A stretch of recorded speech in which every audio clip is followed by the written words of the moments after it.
Welcome back to Point of View, where we bring you all sides of the story and you get your voice in the broadcast. Tonight, Berg is talking about something no one's really talking about. Let's get right to it. AM 1100, the flag host of the Berg Show. Chris, the Iowa caucuses, they're kicking off in about 20 minutes. Tonight, you've got a political savant with you to tell us who he thinks is going to win and what it really means for the rest of the election. Yeah, thanks, Stephanie. Very special guest tonight in the Hot Box. It's the president of Americans for Tax Reform, Grover Norquist. Grover, thanks for being with me this evening. I want to ask you, Grover, initially, hey, who's going to win tonight? But this afternoon, 40% of the Iowa voters were still swayable, so it's anybody's guess. I want to get to a couple things, and one that I think is even more important than who's going to win tonight, and that is the voter turnout. Do you agree with me, or am I missing something? No, I think you're right. Look, the thing to look for is how excited Republicans are. Polls across the country have said that Republicans are more excited about the 2012 election than Democrats. One measure will be how many people show up to vote. About 100,000 Republicans showed up 4 years ago. Does that number go up? That'd be very healthy for the Republican Party if it does.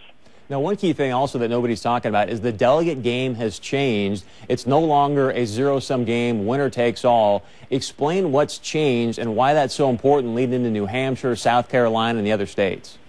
For caucuses and primaries held before April 1st, so January, February, March, first 3 months of the year, any caucus, any primary, those delegates will be awarded on a proportional basis. So if one of the candidates gets 30%, that might be enough to have more votes than everybody else. And in previous years, you'd get all of a particular state's delegates, so that winning a few early states gave you some real advantages. Now, a candidate like Ron Paul, who's polling 10% consistently, at least for the first 3 months, he'll walk away with 10% of the delegates. Well, if you've got several candidates, each walking away with 10 or 15%, nobody gets to be the big winner early. This is going to go on longer than you'd otherwise expect. Could it be similar to the Democrat convention that took place in 2008? I think it could, and part of the reason is that they also, Democrats have for some time had a proportional representation vote. The other piece to that puzzle was that Obama won because he focused on getting to caucus states, not just Iowa, which gets a lot of attention, but a lot of other states, Idaho and others that have caucuses. And there are real numbers, they add up, and it tend to be smaller states, but that's what put him ahead of Hillary Clinton. She was planning on winning the big states and being the nominee very quickly. What I do not know is how much time Romney's put into caucus states.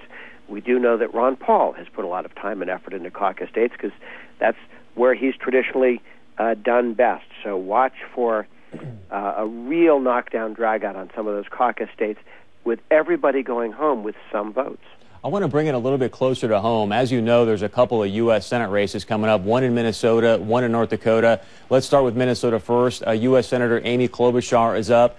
Is she safe in your opinion, or could a Republican flip that seat? A Republican could. They've got to get a serious candidate. I don't know that they have one necessarily who's does that, but maybe Coleman could come back in. It is a state that just elected a Republican House and a Republican Senate, and almost a Republican governor in the last election. So it is a state that's been trending in a more conservative direction, and the incumbent senator, has voted for all of the things that Obama told her to vote for. She can't run independent of the Obama problems and failures. Let's go with a hypothetical here in North Dakota. The U.S. Senate seat obviously is open. Senator Kent Conrad's retiring. Many people here in the state are presuming it's going to be Congressman Rick Berg, the Republican, versus the former North Dakota Attorney General Heidi Heitkamp in this race. Who wins this race, in your opinion, and why? Well, it's been a tending Republican state. It's certainly had Republican governors and Republican legislatures. Those of us outside of North and South Dakota have always wondered a little bit what you guys were thinking when you send us some of the senators you have in the past, from Daschle to Conrad. But I'm hopeful that the trends in both North and South Dakota are to vote for senators in line with the people you vote for president, because sending Obama, 2 or 4, robotic yes votes for his agenda is not in the interests of the people of North Dakota. Last question for you. It's multiple choice. I want to hear this. Two hypothetical scenarios here. One is the Republicans hold the House majority and win the presidency, but don't get the majority in the Senate. Or your other choice is the Republicans go out, they keep the majority in the House, get a majority in the Senate, but don't win the presidency. Which option do you choose and why? Well, I don't have to choose. I think you can say with good optimism that the Republicans will hold the House because they've got a strong majority now, and with redistricting it'll be even stronger. And in the Senate, there are 23 Democrats up, including the one Democrat seat in North Dakota. Half of them are in trending Republican states. The 10 Republicans up are largely in Republican states also because they survived the bad year of 2006. So the Democrats are almost certain to lose a net 4 seats, which would give the Republicans, of 23. The Republicans don't have to have a landslide. They just have to do vaguely poorly, and they get a majority of the Senate. The big question now is, do you add a Republican president to a Republican Senate and a Republican House? And remember, not only do the Republicans have 23 Democrat seats to go after in 2012, just 2 years later, in 2014, there are 20 Democrat seats up and only 13 Republican seats. So in the next two election cycles, 43 Democrat Senate seats up, 23 Republicans. Almost all of the Republican seats are very safe, and half of the 43 Democrat seats are vulnerable. With any wind at their back, the Republicans will actually have 60 Senate seats in 2014. So the Democrats are going to be in the minority in the House and Senate for some time. The only question is whether they also lose the presidency.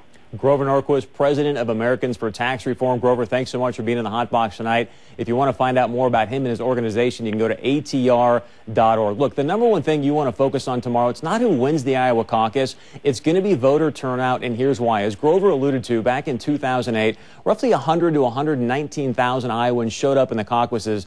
Now, that's out of a state of 3 million people. If you see that number hit about 140, 150,000 tomorrow, it's going to show you that the GOP voter base is excited, they're enthusiastic, and it's going to pose problems for President Barack Obama in this 2012 presidential race, because some of the states, whether it be Ohio, Indiana, or Nevada, for example, that are those swing states, are going to be extremely vulnerable. I mean, right now Nevada's got nearly the highest unemployment in the nation. Clearly, that could be an easy one to flip and make the race to 270 electoral votes for this GOP nomination much easier. Stephanie?